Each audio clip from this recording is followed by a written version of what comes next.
Bismillahirrahmanirrahim. Assalamualaikum warahmatullahi wabarakatuh. Pertama-tama marilah kita panjatkan puji dan syukur atas kehadirat Allah Subhanahu wa taala yang telah memberikan rahmatnya kepada kita sehingga kita masih dapat bertatap muka di tempat yang sederhana ini. Serta tidak lupa juga kita hantarkan salawat serta salam kepada junjungan Nabi besar Nabi Muhammad SAW yang telah membawa kita dari zaman jahiliyah menuju zaman Islamiyah yang penuh dengan keberkahan ini. Pada kesempatan kali ini, saya akan berbicara sedikit mengenai moral remaja masa kini. Hadirin yang saya hormati, berbicara mengenai moral remaja merupakan hal yang sangat urgent atau penting untuk diperbincangkan. Mengapa? Karena berkaitan dengan perilaku dan gaya hidup para remaja, yaitu para remaja yang merupakan bibit-bibit muda yang akan menjadi penerus cita-cita bangsa di masa yang akan mendatang. Maka dari itu kita harus memperbaiki moral remaja kita saat ini. Moral merupakan gambar diri seseorang mengenai tingkah laku serta gaya hidupnya dalam masyarakat. Moral seseorang sangat berkaitan dengan gaya hidup dan perkembangan zaman serta teknologi. Semakin canggih perkembangan zaman, maka semakin berkembang luas pula penerapan gaya hidup dalam kehidupan sehari-hari. Semua perkembangan itu mengandung nilai positif dan negatif, tergantung bagaimana kita menyikapi hal tersebut. Hadirin yang saya hormati, moral para remaja sangatlah memprihatinkan. Kita lihat saja dari gaya hidup mereka sering menyalahgunakannya. Mereka cenderung bergaya hidup dengan mengikuti mode masa kini. Tentu saja, mode yang mereka tiru adalah mode dari orang barat. Kita tahu bahwa mode yang dipakai oleh orang barat kebanyakan menyimpang dari moral. Sedangkan kita sadar bahwa Indonesia terkenal dengan kesopanannya dan budi luhurnya. Salah satu contoh gaya hidup para remaja yang mengikuti mode orang barat dalam kehidupan sehari-hari adalah berpakaian. Masalah berpakaian para remaja masa kini selalu dikaitkan dengan perkembangan zaman dan teknologi.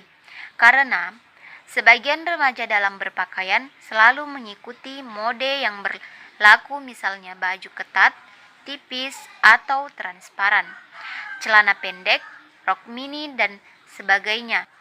Padahal itu sama saja dengan mengumbar-ngumbar aurat mereka, sedangkan kita ketahui bahwa hukum menutup aurat adalah wajib.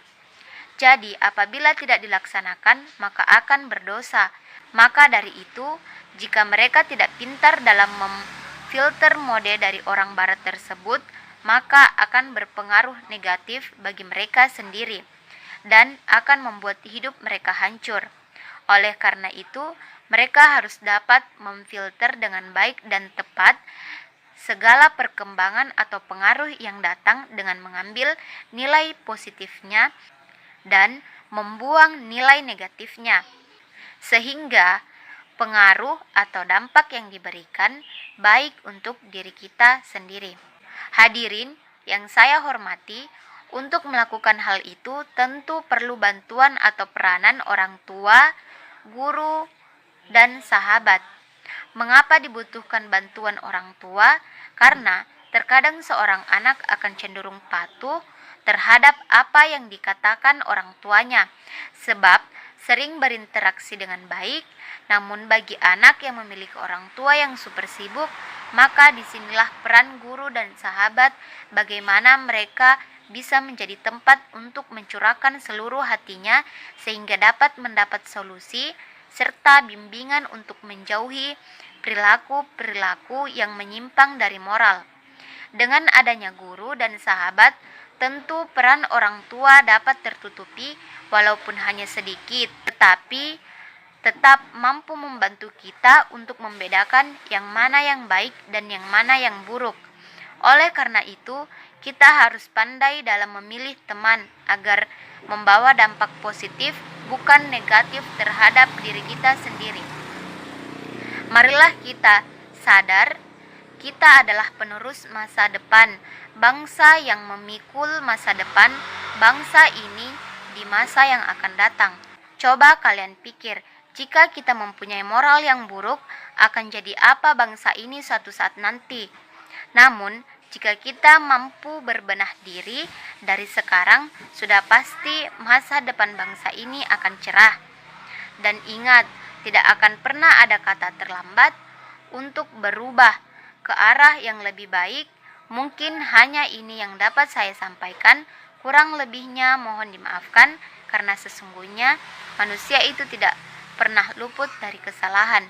Wassalamualaikum warahmatullahi wabarakatuh.